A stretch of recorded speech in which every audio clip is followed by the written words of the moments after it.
Welcome to another episode of the Federal Newswire's Business of America podcast with your host, Gerry Rogers. Welcome to another edition of the Business of America, where we talk about the doers of the economy, those who make the economy work, who build, who manufacture, who advocate. We're going to talk today about the health of small business in America. With us is John Stanford, CEO. John? Yeah. Of the Prism Group. Is CEO the title? Is it president? Is it founder? It's managing partner, but at the end of the day, my name's on the paycheck. I think for our team, that's what matters most. Well, in many ways, you are an entrepreneur yourself. You operate a small business, but you also work with, you also help consult other small businesses. And how you and I came to have this conversation was over the vaccine issue, over small businesses, preventive health, making sure that workers had the health care they need, because it's better to be at work and healthy than be at home and sick. That's good for the economy. It's good for small business. It's good science. It's good health. And so before we start that conversation, why don't you tell this audience a little bit about what you do, your group, and how you make things happen? Yeah, absolutely. Well, thanks, Gerry, for having me. It's a critically important topic because at this time of economic confusion and turmoil, it's important to remember that the American economy is a small business economy. We drive job creation. We drive economic growth. And if America's businesses are unhealthy and America's workers are unhealthy, there is no chance that small businesses can continue to thrive. And I know we're going to dive into why health at a small business is frankly more important than health at a large corporation. But I'll start by just saying my entire career is making America entrepreneurial. I have the pleasure of running a company that's built around how we get more people to start, grow, and scale small businesses across the country. I advocate in front of Congress, to the White House, and to state capitals about what they have to do. We even do it around the world now. The country of Japan turned to us to say, how do we build a vibrant entrepreneurial ecosystem? And one of the fundamental pillars is that people are healthy enough to do the work that they're cut out to do. And we'll get into why it's so critical that entrepreneurs can't miss a day, can't miss a week, let alone months and months from some of the treatments and diseases out there. So I'm just thrilled to be diving in. My entire career, again, is small business focused, and so thrilled to be here. When you think of small businesses, you don't go to health policy or health care. Certainly, who's thinking about small business and vaccines? But I'll tell just a quick personal story, and then we'll get into more of the policy and the practices. And that is, in January of this year, late January, early February, I had not been feeling well. I had gained some weight, and I'm coaching. I'm always tired, and I started having a hard time breathing, and I thought it was the dog or it was allergies. Turns out pneumonia, lung infection. And that led to my heart going into AFib, which turned into a what's called low flow, where my heart wasn't pumping blood out at a normal rate. And this was because I had a lung infection, because I was impacted by pneumonia. I was out for weeks and weeks. I spent a week in the hospital. And God is good, and medicine is good, and science is good. So therefore, I am well on the road to recovery. But I had a personal experience with not taking my health seriously. And you and I, we've talked to CEOs and entrepreneurs and those who start up firms. And to miss a day of work, my goodness, it can break a small business. To miss a week of work, and there's more to that, right? Because entrepreneurs are mothers and fathers, their brothers, their sisters, they're part of the community, they're coaches, etc. And so being on your back isn't just bad for business, it's bad for the community. And small businesses are a big part of community, but so is your family, so is the kitchen table, so is coaching, so is going to church or being out in social settings. And a lot of folks in the policy world, especially the right of center world, so the Heritage Foundation, the American Enterprise Institute, and others, sometimes this conversation about healthcare gets tricky, gets political, because good health is a public good and it's good for the economy. And this is something I don't think policy experts or even small business advocates talk about enough. And that is the importance of preemptive health when it comes to small businesses, and why good health, good science, vaccines, etc. This is not just, again, science and health, but it's great for the economy. And I'll say one last thing. The ethos at the Business of America, why we do this, again, is to highlight who or what Teddy Roosevelt called the man in the arena, right? Mm-hmm. Many sit on the sidelines and can be critical. I think often of Congress. They can yell and shout at each other, but it's the doers of the economy, the men and women who are in it, who matter. So from your experience, tell us how small businesses, I know that we had recently on a webinar that we did, we had the CEO of the Black Chamber of Commerce, mm-hmm. and he had some interesting things to say about small business, about healthcare, about the economy. I mean, again, I want to fish around in your experience. We could talk about Ron Busby, of course, is the CEO of the Black Business Council, and I know you work closely with him. But tell us how good healthcare is good business. Well, I think a few things to sort of launch off from, and one is, for small businesses, there's bipartisan agreement. Healthcare is broken for small businesses. And it's funny, all the institutions you named, and your point that we don't talk about this a lot, we don't talk about it because it is so fundamentally broken. And we could spend days and days on this podcast talking about how we have to fix it. But the reality is, small businesses are small. They're nimble. They have people coming and going. And we haven't quite figured out a marketplace for insurance. And I think that's a critical piece here. The Affordable Care Act had a lot of provisions that changed the way we think about insurance in this country, some of which has survived the Supreme Court, some of it hasn't. But the hope that the shop exchanges would take off and create a risk pool attractive to insurers never really clicked. And the way they designed the tax credits for small businesses, unfortunately, never led. They were so complicated that small businesses didn't take them. And so, we've made some progress in recent years allowing, hey, small business of 5 employees, you go buy your own health insurance on the individual marketplace and we'll reimburse you, and we can get some tax parity through HRAs, QSARAs. Again, we're not going to go into the policy wonk. We'll save that for another date. But I think it's important to know that it remains hard for small businesses to offer competitive, cost-effective, and quality insurance to their employees and to themselves.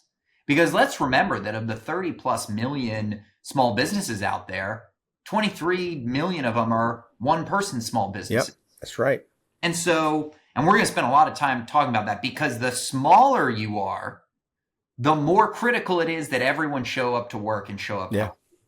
And so we don't talk about small business healthcare because there is no small business healthcare except, and this was Ron's great point in our conversation, preventative healthcare becomes your insurance. As a company, you may not be able to offer everyone health insurance, gold standard health insurance with premiums of $3,000, $4,000 a month and asking employees to share. You may not be able to do that like a large corporation can because you have no negotiating power with the payers.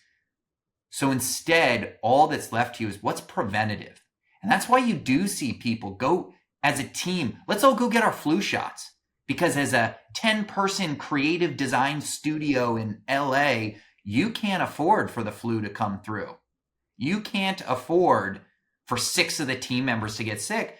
And that's the flu. That's COVID. That's something that, frankly, thanks to modern medicine, we can bounce back from if we get. But take a look at your experience. Imagine you're a 10-person firm 10% of your workforce if one person goes down with pneumonia for 6 to 8 weeks. That's a gut shot. And what's even worse, if you really think about brick and mortar and even e-commerce retail, half of all revenue of those small businesses come in the holiday season. Well, guess when we're most likely to get a cold that can turn into pneumonia, that can turn into something devastating. So the most important time of the year for small businesses is always Q4. And it's also the time where our health systems tend to act up the most. It's a curse of being a small business entrepreneur. And that is why anything we can do to tackle it in a preventative way is so critically important, that keeps us out of the urgent care. Because we don't go to hospitals. Small business owners are, how do I stay out of urgent care? What can I do to keep myself healthier? And that's why you've seen small business owners be at the forefront of advocating for things that bring down barriers in health insurance. Telemedicine. Small business owners love telemedicine because instead of me having a doctor's appointment lose an hour of traffic time, boom, I see the doctor, make sure everything's okay. So telemedicine, over-the-counter stuff, the more stuff we can push out through pharmacies. That's why small businesses have been so supportive of how do we get more pills innovative instead of the therapeutics that require me to go into the hospital. And then lastly, to your point, vaccines are an essential toolkit in preventative healthcare. So small business owners love the idea that I can take some of the risk off the table. And that's what's critically important. And that's not a red or blue or which side of the aisle are you? That is small business revenues and their ability to keep their lights on are tied to people being present. And people aren't present if they're sick. And we've got a long way to go, probably a decade to go to figure out a healthcare market that makes sense for small businesses. But in the meantime, everything we can do preventatively, that's a win for small businesses. It's interesting when people think of the economy, you think of big corporations, box stores, Wall Street, et cetera. But really, if you look at net job growth in America, it's driven by 60-70% of all net new jobs in the last 10 or 15 years come out of the small business community, startup firms. These are the job creators. And then to your point, and we've said this now a couple of times, if your workers aren't there, you can't operate a small business. You mentioned, and I agree with you, and I wish more people, especially those in policy, would wrap their head around this, and that is a lot of healthcare policy is neither Republican or Democrat or red or blue or conservative or progressive. It's common sense policy, but we don't get to a good place because often politics gets in the way. And I say that to say this: COVID, because of the mask mandates and the vaccine mandates, and because of a lot of mix-ups with the politicians. During COVID, when we followed the science, we did well. People got vaccinated. People stayed healthy. People who got COVID recovered. But when we followed politics, things went sideways. And unfortunately, when it comes to vaccines, there's still a controversy. There's still this kind of, I'm hesitant to believe the experts. However, recently, in the last year, the CDC, its Advisory Committee on Immunization Practices, ACIP, did something that I think helped reset the conversation on science and vaccine science. There were two medicines up for recommendation to lower the age from 65 to 50. And there were two medicines. And I remember leading up to this meeting at ACIP, and I said this publicly. I wrote about this. I spoke about it. ACIP, I hope, would not play winner and loser, would not pick winners and losers. If both medicines are FDA approved, if both medicines help those with pneumonia or prevent pneumonia, vaccines, well, then recommend both. And what did ACIP do? It recommended both. It didn't play politics. It didn't choose favorites. And now two vaccines on the schedule, so to speak. Age 50 is the recommendation. And I thought, and I said this at the time, this will help rebuild or reset trust in the vaccine science. And I think it has. I think we're seeing that conversation change a bit. And I also noticed this. You are using the word preventive care, and I was saying preempt. So preempt. I think very often we think of like the war on cancer, right? The battle against disease. And any general will tell you that if you can have a preempt strike, if you can get the enemy before the enemy can organize, then you are halfway to victory. And I think the same is true here. I'd rather take a medicine than have to go to the hospital. I'd rather take a vaccine than have to deal with other kinds of therapy and more serious procedures later. And so a little bit, I mean, in your experience, is this a message that's getting through to the entrepreneurial community that preventive care is better for them? I like what you said. I'm going to steal it from you. And that is sometimes the preventive care doesn't take the place of insurance, but it's a way to make up for some of the problems with insurance coverage. But is that message, is that getting out? Do members of Congress get this? Do small business owners get this? What do you think? You know, I think conversations like this are helping raise visibility and ensuring getting to small business owners. You know, it is a mindset, and I have to remind policymakers, running a small business isn't easy. It's not for the faint of heart. It's not a 40-hour-a-week job. No. And so something we often have to remind small business owners to do is self-care. And you do have to be healthy. And the way I find small business owners sort of brains working is they say, okay, fine. You convinced me I need to be healthy in order for my small business to be healthy. What should I do?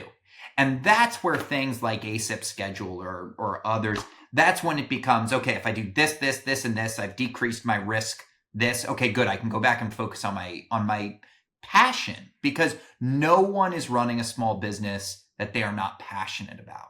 And so I think our job as advocates is, how do we get the message to them where they are?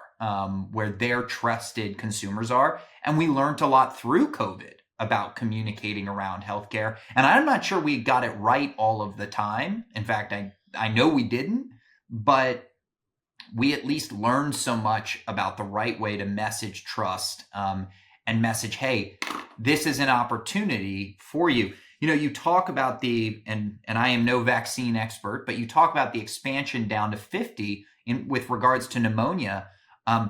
50 to 65 is a booming entrepreneurial sector. We call them encore entrepreneurs, people who have had corporate careers for 20 years and they're going out on their own. Well, who is the population that now, more than anyone, can't afford to get sick because they've taken this huge life risk? They've said, you know what? The final chapter of my career is going to be one that I lead, and I'm going to go out on my own. That's exactly who needs to hear this message, that the new recommendation is 50. And you have a choice, and it is a choice. And I think one of the things that's important to remember is that healthcare is a lot about personal choices. But if you want to choose to prevent, a 6 to 8 weeks out that pneumonia could cause, here's an option for you. And that's the message that we have to get out. And I wanted to go back to 2 points you said earlier. You talked about small businesses being the doers, and that, when you turn on CNBC, you don't see too much spotlighting of small businesses. It's the Fortune 50, the Mag 7, maybe the Russell 2000. But I heard an interesting statistic, speaking of large businesses. On Amazon, 60% of all of Amazon's sales are coming from independent sellers. So those are small business. So you think of Amazon, it's so big, so massive. But the engine driving Amazon's marketplace success is small business sellers. And they can't afford to get sick. They don't have Amazon's health insurance plan. And that's critically important.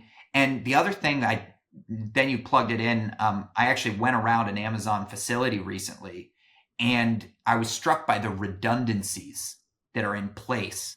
And if you ask what makes large corporate America successful, it's redundancies. It's not one thing that goes wrong. It's 10 things that goes wrong for a project to fail. Small businesses couldn't be any more different. They can't afford the redundancies. And so if director so-and-so, Tom, gets sick, Joe shows up and fills in for Tom in corporate America. In small business America, when Joe is sick, the business stops for a few days. And that can be a critical and devastating blow. So I just thought it's funny, even behind one of America's most large corporate iconic brands of Amazon, small businesses driving the engine, and they will pay attention to this conversation. Yeah, when you think of business, when you think of the economy, it's taxes, it's regulations, it's these sorts of things, right? We don't talk enough about, again, good health, good science, good health care. And, part of what we try to do here at the Business of America is to make the case as to why health ought to be a big part of the business conversation. And I'll say this, and I said this to you already on the webinar. When I first came to DC, I worked with the think tanks, and we were at Pharma at the time, and we were discussing expanding Medicare to include a drug benefit. Now, in retrospect, you think, why would anyone offer a health insurance plan without covering medicines? But Medicare didn't cover medicine up until 2003. And so I remember, though, a lot of right of center policy experts were against what was called the Medicare Modernization Act. They did not want to include a healthcare, a pharmacy, a pharma benefit, a drug benefit to Medicare. And I remember sitting with smart individuals, and I said, George Washington understood the importance of public health. We know this because he sent government officers to the ports, to the seaports, because of disease, and he understood the importance of public health to a strong economy. And why would we not want a drug benefit in any insurance plan? And it turns out that the Medicare Part D, right? It's Part D. Part D is wildly successful. It has come in under budget. It has made American seniors healthier, wealthier, better off. And I think in a certain way, the vaccine argument and this idea of innovative medicines, this has to be part of the economic argument, because health is a public good and it helps the economy. I just wish more people on the right of center, because I am my background is right of center think tanks, and we talk a lot about cuts and regulations, and we don't talk more about making sure we're on our meds, making sure that we're doing preventive care like you're talking about. Is that an important part of the conversation? Does that matter that sometimes our friends on the right don't know how to talk about healthcare? I just got in trouble for saying that, because I'll get calls now from my friends on the right and say, "What are you talking about, Gerry? My career is in this." But I don't think we talk about it in a way that is helpful sometimes. I'm not sure. I think healthcare is just tough. It is complicated that I think neither side does a particularly good job, because if you're on the left and you're pushing access and affordability, and you're unwilling to recognize that we need a more efficient, cost-effective system, the left seems blind to some of those arguments. On the right, all cost-effective, efficient all the time. Well, where is the compassion, I would say sometimes, but also where's the innovation? The innovation, we want this innovation here, and healthcare is an economic engine of the world. Let's let it, we want it here. We don't want, and so, moving it to national security, a healthy America is a secure America. and an unhealthy America is almost impossible to secure. Yeah. And so we find those messages work. The last thing I'll add, and thanks again for this great conversation, the most trusted institution in the United States is small businesses. Yes, that's right. I'm glad you said that. All we want is a health system that's effective and allows us to compete with the big guys. And things like new medicines and lowering barriers, and a simple and effective healthcare system is a great leveler. And you'll see more entrepreneurs in this country if we can get barriers to healthcare out of the way. And that's why things like this conversation, I'm excited for the pneumonia vaccine, because for Americans who want to go out and take the risk of entrepreneurship as they end their careers, more power to you. Here's one less thing you have to worry about. Well, good science is good economics, and good economics is good health, and good health is good for small businesses. Small businesses are obviously the backbone of the American economy. I want to thank you, John, for this conversation. I know how busy you are. And again, we're having a conversation that isn't the norm when it comes to health policy. But although you gave me an idea for the next show, and I'll just say this real quick. So now we're talking about vaccines and the health of small businesses, and how good health is good for the economy. And that's a good message for especially those who are free market and market arguments.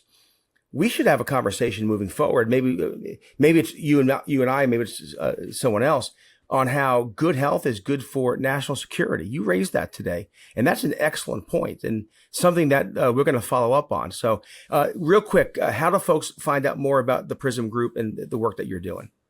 Prism Group, prismgroup.global. We're a .global business. I'm John, JS at prismgroup.global. Be in touch. We're here to be America's small business advocate, and look forward to staying in touch, Gerry. Another great conversation. All right. This was another edition of the Business of America. Thank you. I'm Gerry Rogers, your host. I should have said that early, but I think our viewers know that. Another great episode. We'll see you again next week. Thank you very much. This has been the Federal Newswire's Business of America podcast, hosted by Gerry Rogers. Check out the Federal Newswire's family of websites, as well as their social media stream